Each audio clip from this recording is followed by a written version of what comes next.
What's up, everybody? Welcome back to the Seven Figure Flipping Podcast. On today's show, we are going to talk about what it would be like to make over $40,000 on your first wholesale deal. Wow. My name is Bill Allen, and I'm the leader of a group of elite house flippers and wholesalers called Seven Figure Flipping. We don't brag or show off our success, but instead let integrity and stewardship be our guide. We are dedicated to helping people unlock the freedom they desperately need. If you ask other real estate investors, they will say to keep your secrets quiet. But we believe in abundance, not scarcity, and that's why we are the elite. We are Seven Figure Flipping, and this podcast is our playbook. All right, everyone, I am back. I am excited about this show. I have gotten to spend some time with my guest today inside of our community and also inside of my airplane. She makes last-minute decisions and jumps in an airplane and flies to Nashville and doesn't know how to get home. So we'll probably talk about that on this episode, but I'm excited to talk about a deal that she's got right now and break that down for you guys. But Amy, I got Amy Frost on the show. Sometimes I just like jump into it because we were talking a little bit. I got Amy Frost on the show, and I'm really excited to hear some of her background and then what she's doing in real estate right now. So Amy, maybe you could give everybody a quick background of who you are and how you got into real estate. Okay. Hi, Bill. Thank you so much for having me on. I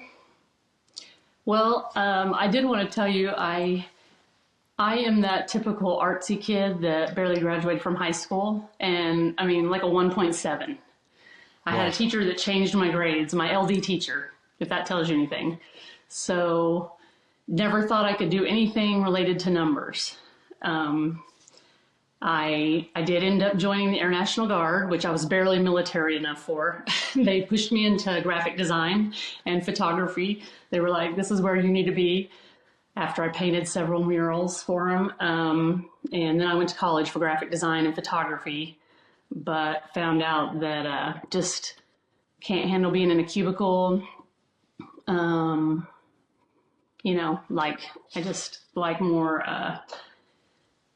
challenging things, I guess. And so anyway, my first house, a friend suggested just painting, updating, and I feel like that got me hooked because I just saw the transformation. And then this was your first house that you lived in? Mm-hmm. Yep. Okay, so you had a 1.7 GPA, you had a teacher change your grades, barely graduated high school, joined the Air National Guard. They kind of put you in more of an artsy role inside the Air National Guard. And then you went to college for graphic design and photography. It sounds like you got a regular job after that. Mm-hmm. And did you quit that, or did you buy your first house and kind of paint it like you were talking about while you had that full-time job? I crashed and burned at graphic design. I worked for 7 years, then totally burned out, tried every magazine here in town, and either was not the right fit or just didn't make it. And that, thankfully I'd picked up the skill of photography. So I did that on the side while I waitressed and worked at Lowe's. And then, when was this? This was, early 2000s. Well, I finished my career 2010 with graphic design, pretty much 2011. Nice. Okay. Burned out. And then you were just kind of bouncing around looking for the next thing to do, I guess. Yeah. And what was that like? What, how did that feel? Terrible. Why? Working at Lowe's, just I loved Lowe's because of the projects and helping people with their projects. And I worked in the paint department. So, helped them with those kind of challenges. But a lot of times I got talked down to, being in my 30s and working at Lowe's and, 30s and 40s. How long did you work there? About 5 years, yeah. Okay. And that first house was back in 1995, way before that. But then in 2012, I found a friend that had a house in Brady Heights district here in Tulsa, and she was just tired of being a landlord. And so she did an owner finance, and I got it for $15,000. I paid $300 a month for it. And we lived in a friend's basement right down the street. And that's also the dating period of dating my wife. So we dated through that whole remodel and tore down ceilings. What year was this? This was in 2012. So 2012, you bought this house for $15,000 on owner finance. So you bought it on owner financing, and you were paying I didn't even know what $300 that a was. month. What'd you say? Okay, so Yeah. and you paid $300 a month. And what'd you do with it? You were like renting it out, or you fixed it up? I lived in it. We lived in it for a few years, fixed it up. It was like urban camping, didn't have a kitchen for a while. Anyway, yeah, about a year remodel, over a year living in it off and on. And then we moved to Colorado. So we rented it out for a while, which that was a very good experience. Then he ended up buying the house from me. We made about $80,000 on it. Wow. Yeah. And paid off my student loans, which were $60K for graphic What if you design. didn't have those student loans? I know, man. But it showed me the power of it for sure. Like, wow, we made it better. And then, so we bought another house when we moved back from Colorado to Tulsa. When was that? That was in 2020. Okay, 2020, bought another house. Mm-hmm.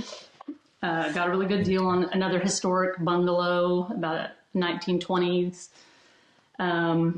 We remodeled it. How'd you find this one? How'd you find this one? It was just on market. Should MLS deal? Yes. And there were barely any houses on market. And How'd you get a good deal in 2020 on a house like that? I got it for $140, and we put about 40 in it. And we ended up selling it 2 years later during this time of fixing it up, I was also watching your podcast, and I did Veterans Live. And so I was just learning, read books. I read a book by Scott Trench that was, about house hacking and stuff. And also I learned about short-term rentals. So I was all over the place. Like, I want to do all this, And we sold that house for, now I'm going blank, $280. Yeah. 280. Yeah. So you had 180K into it, sold it for 280. Mm-hmm. And that was the magic of like COVID 2020 to 2022. Right, exactly. And, okay, let's talk about that real quick. You were you said you did Veterans Live, you read a book on Airbnb, you're looking at house hacking, all this stuff. Yeah. What was that like at that time? You wanted to do all the things. I think people that are starting to get into real estate feel that same way. And even people who are doing real estate on a regular basis, they want to do all the things too. What was that like, and how did that work for you? Did you get more stuck, or did that help you? Well, thankfully, I joined WIRE around that time, which is Women in Real Estate here in Tulsa. And Amanda Howell was leading that. And she was talking about things and I was at the time wanting to do buy and hold. So she helped, I found a sub 2, and she helped me with the contracts and how to get through all that. And then, so I ended up buying a duplex in Tahlequah, which is about an hour away from here, close to the rivers. And I thought it would be a good Airbnb, but it wasn't. But we ended up making it a midterm rental on top and a long-term on the bottom. And then we also bought my grandfather's house because he passed away that same year or right before that. And so during WIRE and all that, she kind of helped me with that stuff. And then she invited me to Flip Hacking Live. So what year was this? Was this 2022? Duplex was 2022. So then it was the Flip Hacking Live in Orlando? It was this past one. Yeah. San Diego. Yeah, San Diego. So yeah, 2023. Yeah, I remember you guys being there. Yeah, I was very overwhelmed and stuck at that time. Like, just having bad landlord problems. I got not so good tenants in the bottom that kind of tore up that remodel that we just completed and spent all our money on. So we were out of capital, but we own 2 rentals that aren't making money, really. Thankfully, the upstairs midterm rental was kind of carrying it. So, and then the other one my uncle was living in. And Amanda was like, you need to get these making money. You need to, figure this out. And so she really sat down with me a lot and helped me through that, invited me to Flip Hacking Live. And so I got started with Runway last October. Okay, so before Flip Hacking Live, you had the duplex, you bought your grandfather's house. You had done a couple houses before, one in 2012, one in 2020. Mm-hmm. turned those around, made money on both of them. So you had like renovated houses before, had a little background in that, were obviously interested in it. You had some of these rentals. You said you were kind of like all over the place, Yeah. leading up to that, not making money. And so, I guess what did that event do? Like, did it give you clarity, or were you still kind of like confused or unknown, but even before you jumped, like when you jumped into Runway, what was that like? Well, going to Flip Packing Live, I think it just gave me hope, seeing these people that had actually done it, what I wanted to do. And it kind of made me go back to flipping. Like, I really do want to do flipping.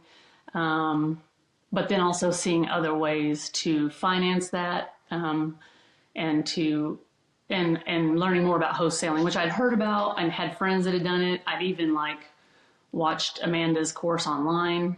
So, coming into it, I kind of knew about wholesaling, but I was more towards the flipping. And then as I got going with the accountability groups and my laser coaching, it just was really clear that I needed to maybe focus in on wholesaling first. What helped? What made you realize that? Like, what from that? Because there's probably people out there like, I don't know if I want to flip or wholesale. I've heard like horrible things about wholesalers. I think you need a lot of money to flip houses, like all that stuff that I hear all the time. Like, what really kind of helped you dial things in? Definitely talking to the coaches, and they just helped me like pare it down. Like, what is your goal right now? What do you need right now? And right now I needed money. I needed capital, and I don't know how to raise money. I had looked into some hard money lenders for, a deal I found on MLS, and they were like, no, that's not a good enough deal, and so I haven't had that, still haven't had that experience yet, but I'm going to do that eventually. But they were like, well, why don't, maybe you should just focus in on that. Also, I took I went through the courses, and that also helped me like narrow it down. So just, cause it was like, it talked about what do you need right now? What do you, what's your goal right now? And it came back to get money, get cash. Yeah. It's one of my favorite things that we have is kind of like the beginning of the course has a lot of videos about like the generic side of real estate. And then it's like, okay, pick your path. Like if you're this, if you're that, then pick your path. And then it kind of breaks down. All right, if you're going to focus on wholesaling, then go this way. If you're going to focus on flipping, go this way. Because I really do believe they're two very different businesses. And so people that are like, oh, I'll just do all of it. Well, you're probably going to do like some of it and not that well of everything. So just focus for a bit and then you'll find it. Like I started flipping. I was flipping houses and then I met Andy McFarland and I was like, man, I really like the speed and the velocity of wholesaling. Like I was getting the realtors, the contractors, the inspectors, they're all driving me nuts. And it was really nice to like get out of all of that and just go talk with investors, like the sellers and investors. So, okay. So you decided to take the wholesaling path. What was next? Well, I started the 500K challenge. And so I was, just putting out videos and stuff, talking about what I was doing and everything, and ended up talking to my cousin who her parents were having to move in with her. And so, I just told her what I learned from all the videos and things. I just said, if you want, I can help you with that. I can, take care of getting all the stuff moved out because they had a bunch of furniture there. They were moving in with her, so nowhere to put it, So basically I told her I would help her with, whatever she needed, an estate sale or anything. And I explained to her, because she had one offer already that someone had called her with 66,000. And I was kind of unsure. I was thinking it was probably between 60 and 70, but I wanted to give her the guarantee that if I couldn't sell it to someone else, then I would buy it and I would fix and flip it. And it's kind of on the line. It's a nice neighborhood, but has like some more up and coming areas right around it. So I offered her 60 and I talked to, accountability groups and things about that. I was like, I don't know if I should offer her 70 or 60. And they were like, well, if you know in your gut that the numbers work for 60, you should go with that. Well, so I told her and she's like, okay, that's great, and trusted me with it. And everything has gone smooth so far. We've gotten through, we some of the girls at Wire, Sammy and Stephanie, they are wholesalers, so they helped me through they let me use their buyers list, and they helped me with an investor walkthrough and everything to show me how to do it. And so they were definitely a big help. And we let me ask a couple questions. 4 offers. Okay, so before we get there, so you were doing the 500K challenge. You're just making a video. Yeah. And they saw this and sent you a message. Mm-hmm. Okay, so you just went out there, told people what you were doing, went on where was it? Facebook? You did it on Facebook? Yeah, just Facebook. Okay, did a Facebook Live. This is what I'm doing, and then it's a cousin of yours. Mm-hmm. So your cousin reaches out and said, "Hey, I have this problem. I have this issue. I'm getting offers right now." And you're like, "Okay, let me help you." And you went out and just helped her. Yes. Okay, helped her. And so let's talk about the numbers on this deal. So you said you put under contract for $60K. Yes. And and you were thinking about flipping it yourself. So I'm assuming you think it's a flip house, or it could be a rental, or in Tulsa, maybe you have could be lots of different exit strategies. Oh yeah. I was thinking a midterm rental or Airbnb because it's by the airport.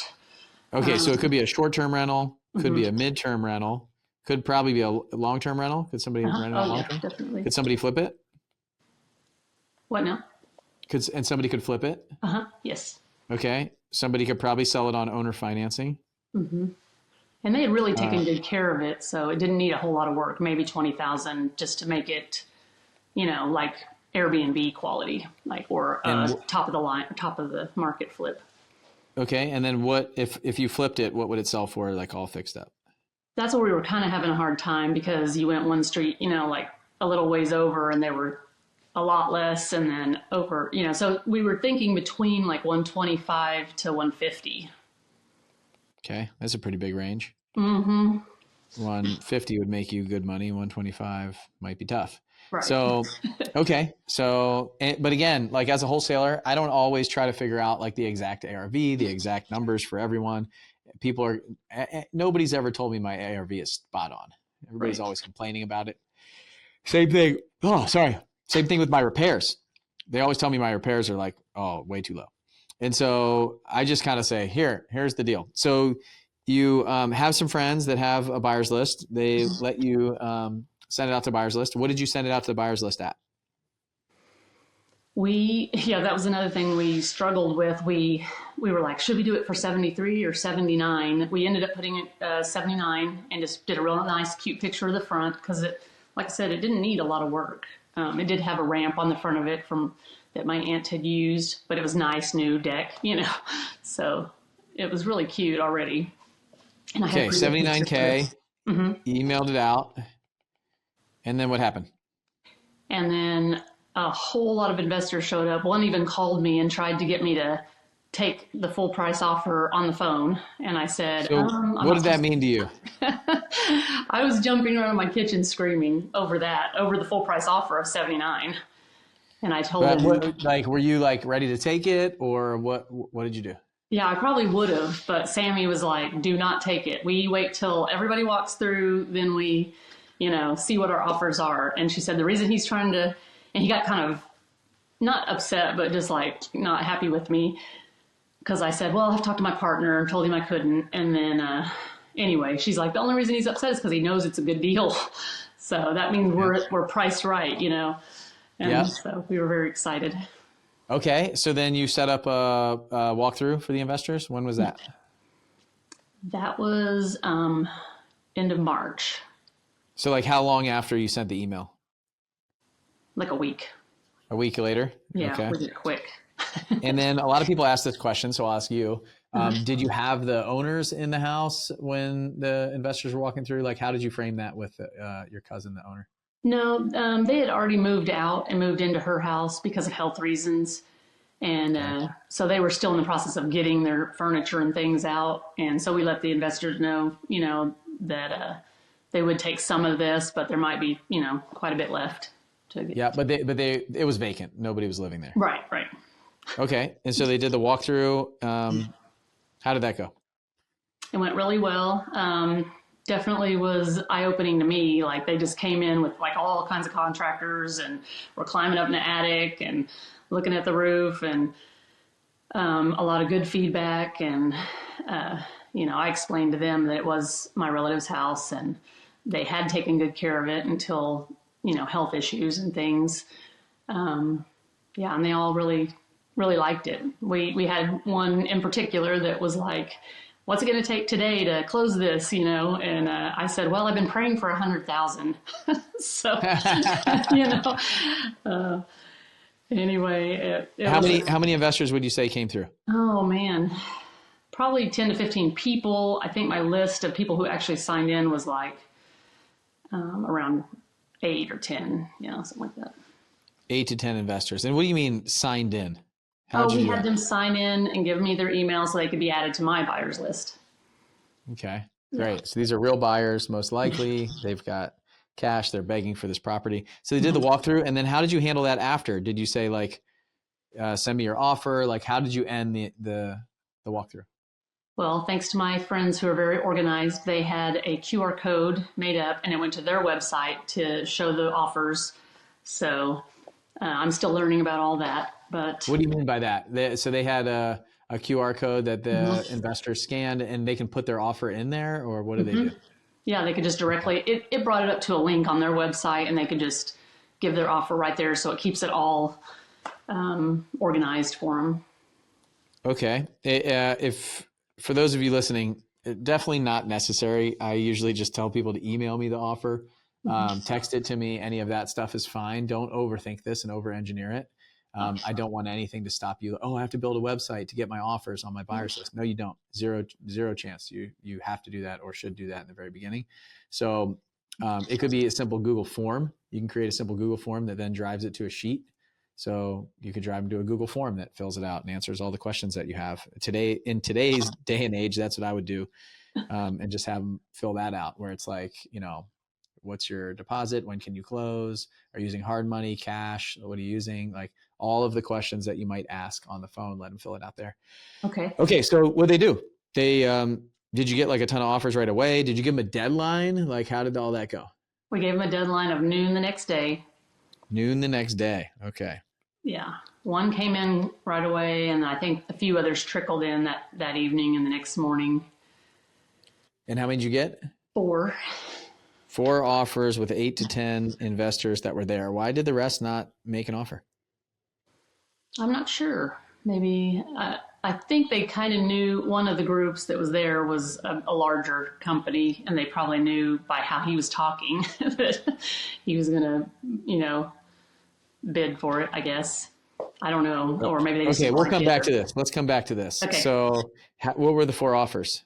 You've already closed this deal? Like it's already closed? It hasn't closed yet. So okay. I know. Do we talk about it or? When's it closing? It's closing the 21st. 21st, 1 week. Are you comfortable talking about it? Sure. Okay, let's talk about it, and then maybe we'll figure out to air this after it closes or something. So, okay. 4 offers. What are they? We had like two at the full price. 79. And then 2 that were like in the 80s, like 85 and 86, I think. Okay. I only paid attention. Oh, no. We had 1 that was 80, sorry, in the 80s. And then the one who I feel like it was the guy that asked me the question, what would it take to close it? He offered $101,000. 101? Yeah. When you said you've been praying for 100,000, the same guy? Yeah. So I said, prayers answered. Oh my gosh. I did not expect this. Holy smokes. I felt life-changing right there. Okay, wait a second. So 79, 86. So there's no way this guy would have made an offer that high if you hadn't said, I've been praying for 100,000. Right? Yeah, I don't know. I think he just wanted to do whatever it took. He really liked the house. There's no way. There's no way. 79,000. I would think you might have been pushing like 90. Like if I had to guess, maybe 70 or 88, 87, something like that. Yeah. So this is the guy that you actually said, I've been praying for 100,000. Yeah. And he Okay. did 101. I said over There's no 100,000. way. If you didn't say that, I'm just telling you right now, like I think that comment is why you landed here. There's no way. I've been doing this for a long time. There's no way I would take a $79,000 offer with 8 or 10 other investors there and make an offer for 101,000 random. Yeah. I was really surprised. I mean, because I thought, well, I mean, there is one for sale for 155 right down the street, but I don't know if it's sold yet. What is this guy going to do with it? Do you know? I don't know. I know he is with a larger company. So maybe they have multiple exit strategies, Yeah. Wow. Okay. Wow. That's wild. So I want to come back to this. What you said, you got 4 offers, 8 or 10 investors there. And when I said, why didn't the other investors make an offer? And you said, I don't know. So just a tip for you going forward in the future. If they went out there, if they walk the property and they are not making an offer, I'm going to call them and ask them why. Oh, I'm just going to, or message them and say, hey, I didn't get your offer. I just want to make sure that you don't want to submit one because it's due right now. okay. Or they're due in an hour. And I want to get a confirmation from them, ideally, to say, no, it wasn't for us, and just get some feedback. Because in that conversation, then I can say, oh, what are you looking for? And then I understand what's going on in their world. But this is a great way to kind of conjure up a conversation, number one, but number two, to get an offer out of them. Right. And it's like, they might be like, oh my gosh, I got so busy. I didn't realize it was almost noon. Sorry. Yeah, I definitely want to put one in. Can you send me the link one more time? Oh, It's just like busy entrepreneurs do not sit there and wait for somebody to come to you. You're in the job of sales as a wholesaler. And to do that, I would go after those 4 to 6 other people and just say, hey, I just want to make sure you don't want to make an offer. And then they say, no, the house wasn't for me. I'd be like, oh, what didn't you like? And what are you looking for? Because then I'll keep an eye out for you. And it's just, especially in a small group like that, it's not like you had like 100 people respond or things like that. And in the beginning, that's what it's all about. It's about getting to know the people. It's about talking to them. And even as you're bigger, it's really important to get to know the folks and cultivate relationships, because when times get tough, those are going to be the people that are buying your houses. So yeah, I would definitely spend time with the people that came. And you're probably like, I got a 101K offer. I don't care. But next time, the next house might not go the same way, and you building that relationship with those people is important. Yes, definitely. I will be doing Okay, that. so I mean, is this the end of the story? Like, you got the offer. Was there anything weird in the offer? Like any other contingencies, anything like that? Any other tips that you can share with the folks? Like what kind of, like the contract that you used, all that stuff? I used the contract from 7 Figure, and Okay. yeah, make a lot of friends, because I wouldn't have been able to do it at all without, number one, Amanda introducing me to 7 Figure, but then also having these relationships with these women in the Wire group. So they just... These are like all the women that flew in my airplane, aren't they? Mm-hmm. Yes. Yeah, this is like the airplane crew. Yeah. Yep. Are they getting a cut of this? Like, did you guys negotiate anything, or are they just being really nice? They were very nice to me, and they said from now on they're asking for a percentage because they were not expecting what we got. So just what we call this in the industry is like renting a list. Like, you could rent somebody's list.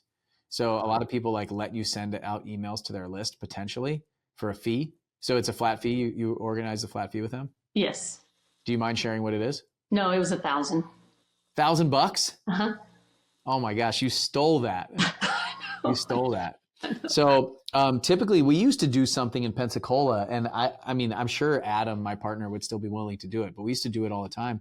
And I wouldn't say all the time. I used to do it with a couple friends of mine, but I would rent out my list, and I would do 50% of the fee that we got, because we would always get them like way more than they thought they were going to get from our buyers, because we had just insane buyers on the list.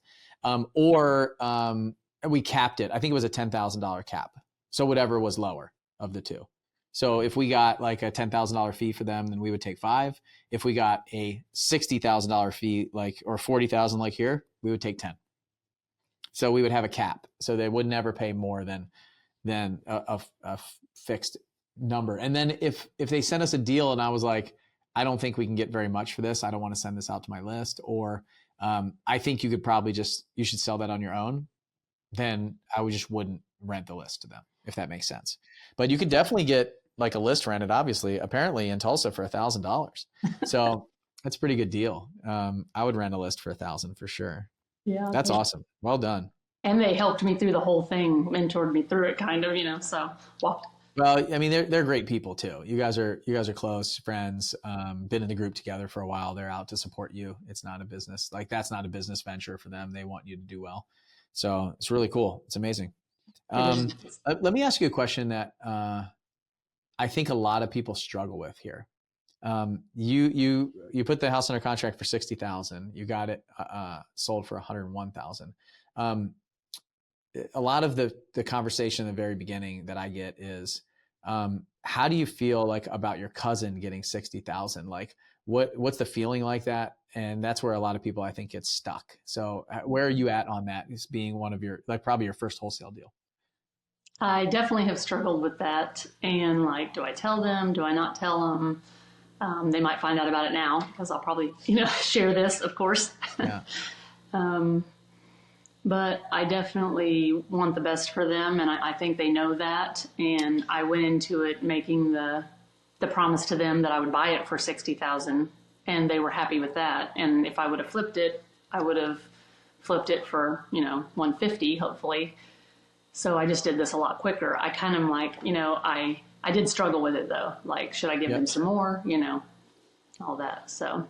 Yeah, it's really easy to struggle with that. I've been in a situation before where I've had sellers call me up and say, hey, my mom could have really used that extra, 10,000. Like I make 10,000 on it or 20,000 on it. But I'm also running a business, and they know that in the beginning, everything's fine. And so like I have a skill set, a knowledge, information, those kind of things. And then I have staff, I have people that I work with. I have to pay for marketing. I put money out. I pay for education to get the information. Like you paid for the education to get to where you are right now, right? And a bunch of time that you spent.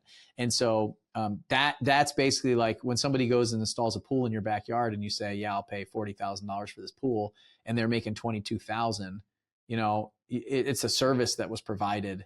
And if the service was done well, then the people make the money that they make on a margin. So it is really, this is where the struggle happens to like go back. But I'll tell you what, there's going to be a deal in the next month, 2 months, 3 months, 6 months for you where you're going to lose money, and you're not going to go back to the homeowner and say, hey, I just lost money. Could you give me a little more back of what I gave you?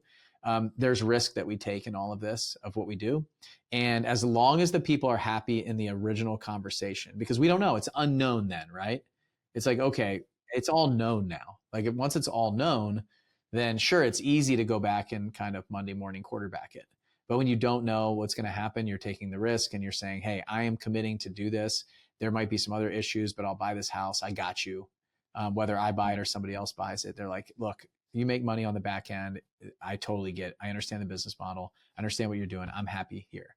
And yeah, that might come up. And a lot of, I would say somewhat infrequently it does, but when it does, it hits a good person really hard. It hits a good person really hard. So the fact that you're struggling with it is totally normal. And I think for everybody that's out there listening, you're going to be put in this situation in the future. But I'll tell you, like, you made money here because in the future, your business it's going to grow. Your business is going to allow you to get started up. It's going to give some marketing push towards you. You're going to be able to invest back in the business. You're going to be able to kind of, pay down your student loans for the education and the program that you're in, all that stuff. Right. And so I think for everybody that's listening, this is a normal struggle. I brought it up because I could kind of feel that you were, and I know that I do, but looking back, I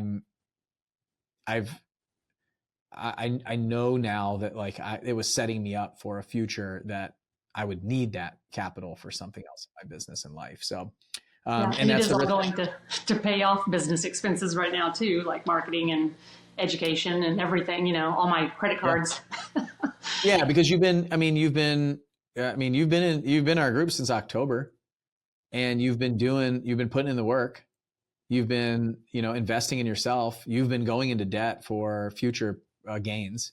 And this most of the time, that first deal fuels the next one and the next one and the next one and some growth. So, but people don't see that. They see the number. They don't see all the work. They don't see all the effort. They don't see all the time. They don't see months and months of struggle. They don't see the credit cards. They don't see the marketing bills. They don't see any software or any of that stuff that's happening behind the scenes, and then we pay the closing costs. There's some fees associated with that. Sometimes the buyer pays for it, but you're running an email list. There's a bunch of other stuff that goes into it. So, yeah. And I think, people are going to find out, but the more honest we are, the more upfront we are, the more we can be able to handle that conversation and talk with them, the better.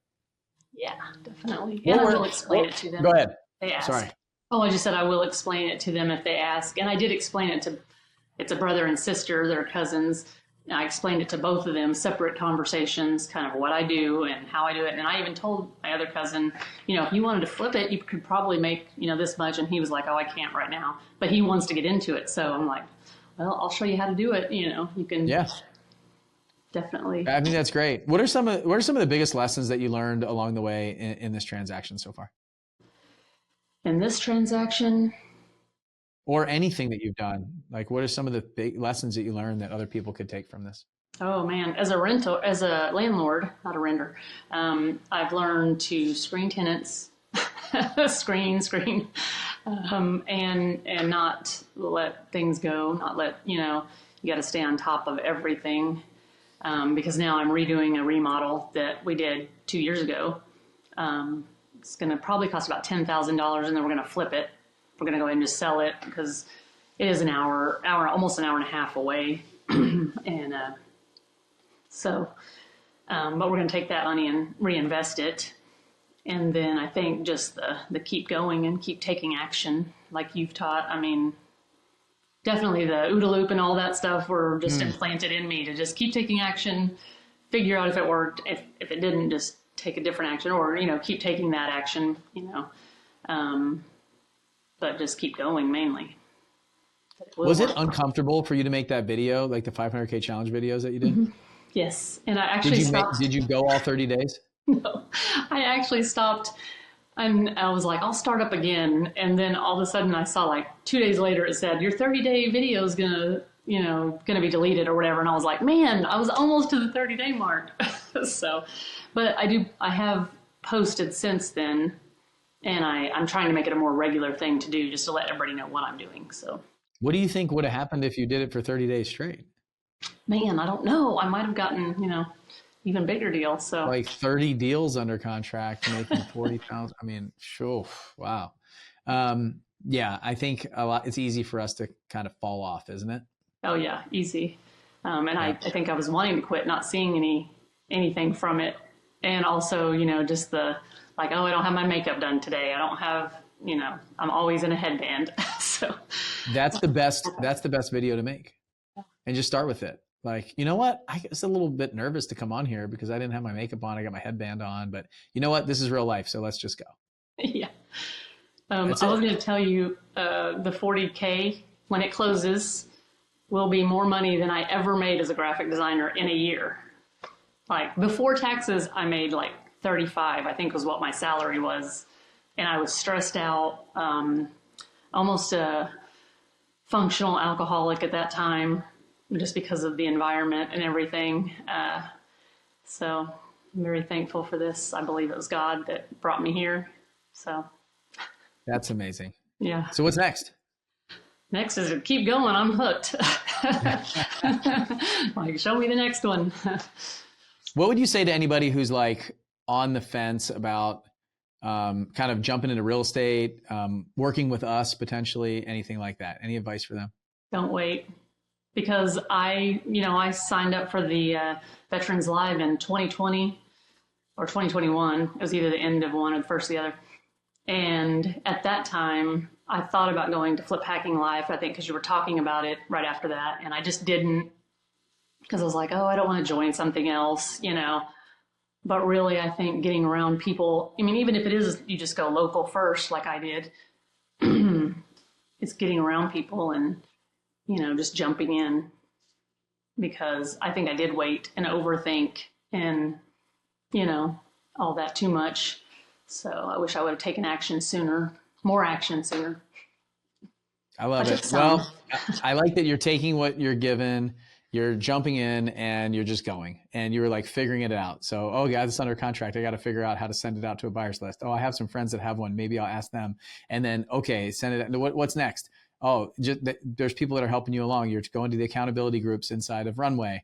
Working through a lot of the video courses, using the contracts, like all that stuff. It's all there. So I'm really excited for you, Amy. Man, I can't wait to see the big post inside of the 7-Figure Runway Facebook group, like our private group, that it closed. Look at this. And I don't know, a picture of a wire or a check or something like that. Yes. Obviously thankful to Amanda Howe and the rest of the group there in Tulsa. You guys have an amazing group. I went to speak to the Tulsa RIA, and then I went to the Wire, the all women's group. And I stood up there at the end and was like, hey, I'm flying back to Nashville if anybody wants to go. And it's like, these like 4 women pop up. They're like, I'll go. I was like, oh, I thought maybe one person. There's no way. I had my video guy. I was like, hey, let's see if anybody says yes. We'll make a video about this. And there's like, the whole room was like, I wish I could go. I'd go. Okay, let me call my husband. I'm going. And it was wild to see. So You guys are nuts in a good way. And I got to sit up front. So. Yep. I was happy about that. Up front. You got to quiz me about real estate like the whole way, asking me a bunch of questions. It was really, really cool. And then we go to dinner when we got home, like with my kids. Yeah, So we went, it was awesome. The family, the Mexican restaurant, hung out, and then you guys went up to Nashville and had fun. Yeah, it was very surreal for me. Can I tell you one thing? Yeah. I remember listening to your story in the gym, working out, listening to my podcasts back in 2020, 2021, when you did your story all about James and everything. And I remember tearing up over it in the gym and stuff. And then to get to meet him and you, and not, and you were great too. No. James is way cooler than me. Seeing him, just so happy and full of life, and your whole family and how crazy it is. 'Cause I have a crazy family too. I was just like, it was really it was a good experience for me, and just made me want to do it more, so. I love it. And I really think that's important. Like, everybody thinks they might listen to the podcast, get to know me, via like one-way communication, just me talking in their ear, in the gym, in some of the most intimate moments of our lives, right? Like driving a car in the gym by ourselves, those kind of things. And think that everything's perfect. It is far from it. Like, it is absolute nightmare, insanity at my house all the time. This morning, my son Lucas he did not want to eat his breakfast. He's throwing it across the room. He's going to timeout. He's crying. It was like just nuts every single day. So I got the same problems you do, same things going on as everybody else, and we just make it work. And I think you can make it work too. And the more you can get around folks like that and realize that it's just totally normal. Like, you can be a high achiever. You can do a lot of really big things, and just it's about managing chaos. And right. When you sit next to somebody or spend time with them and see it, you're like, oh, this is a normal person. This isn't anybody that's like Superman or anything.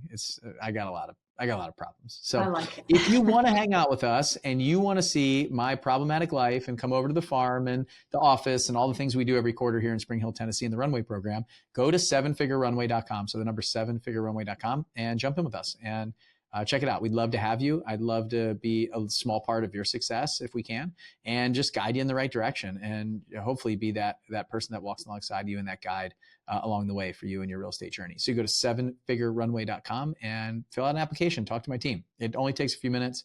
It's a 1-minute application. You jump on a call. No like high pressure sales or anything like that. We just talk about where you are and where you want to go and see if we can help. So Amy, thanks for being here with us. And I'm excited for you. Excited for this closing in your future. Thank you so much. All right. See you later. Okay. And I'll see you guys on the next show. Bye.